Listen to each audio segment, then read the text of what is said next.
Amanda Staveley has released a statement. Over 30 MPs have written to the Premier League. The petition has nearly 100,000 signatures. Richard Keys appears to have given away the source of his leaked information. And the Prime Minister, Boris Johnson, has also released a statement. Things are never boring when it comes to Newcastle United. But where is all this heading?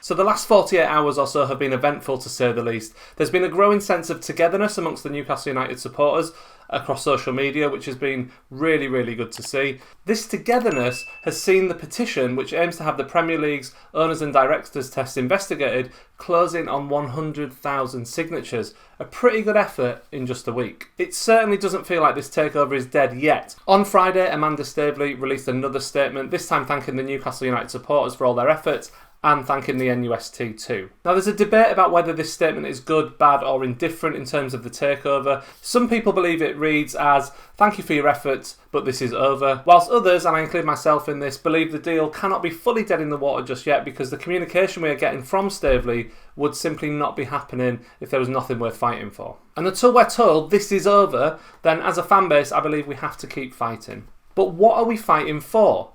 Let's just clear this up. Are we fighting for approval? Or are we fighting for answers and an investigation into the Premier League's owners and directors test and the possibility of any unnecessary outside influence? Being optimistic, I'd say it's both. However, I believe that the possibility of investigating the Premier League or piling enough pressure on them may be enough to ultimately lead to the approval of the sale somewhere down the line. It's an outside shot, but it's not impossible. And when you have a large group of cross-party MPs all fighting the corner with the fans, demanding answers, then that is real, genuine pressure the Premier League are now under. That's how a democracy works. And incredibly, this has now reached the heart of the government, and the Prime Minister Boris Johnson himself has released a statement saying that he fully backs the independent football ombudsman, asking the Premier League to make a statement regarding the takeover of Newcastle United. Again, this is merely to get some answers from the Premier League into their process, and maybe that isn't what some fans want to hear. Maybe some people are out there wanting to see this deal approved, but to me this is simply the first step in the process of getting the Premier League to be held accountable, and then with further digging, make it impossible for them not to approve the sale. Ask yourself why the Prime Minister of the United Kingdom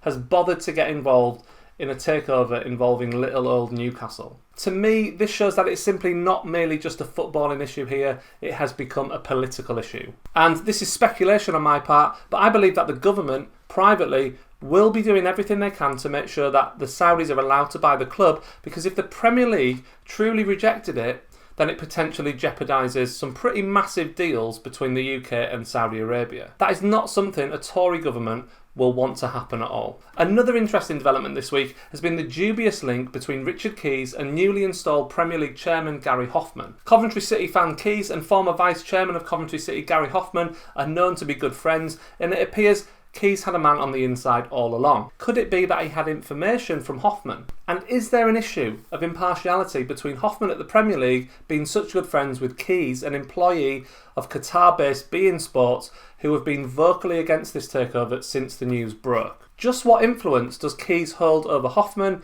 and is Hoffman the reason why this takeover attempt has ground to a halt? Remember, he became chairman earlier this year just as the takeover deal was coming into play. Is this the reason a decision hasn't been made?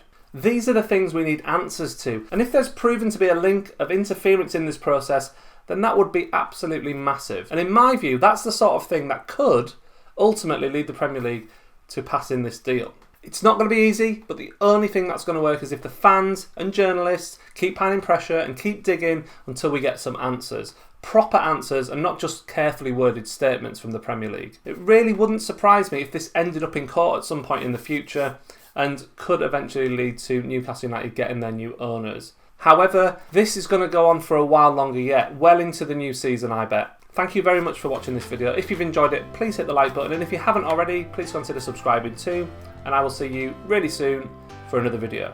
As you're still here, please go and sign the petition if you haven't already, and write to your local MP. There are links to both of those things that you can do in the description below.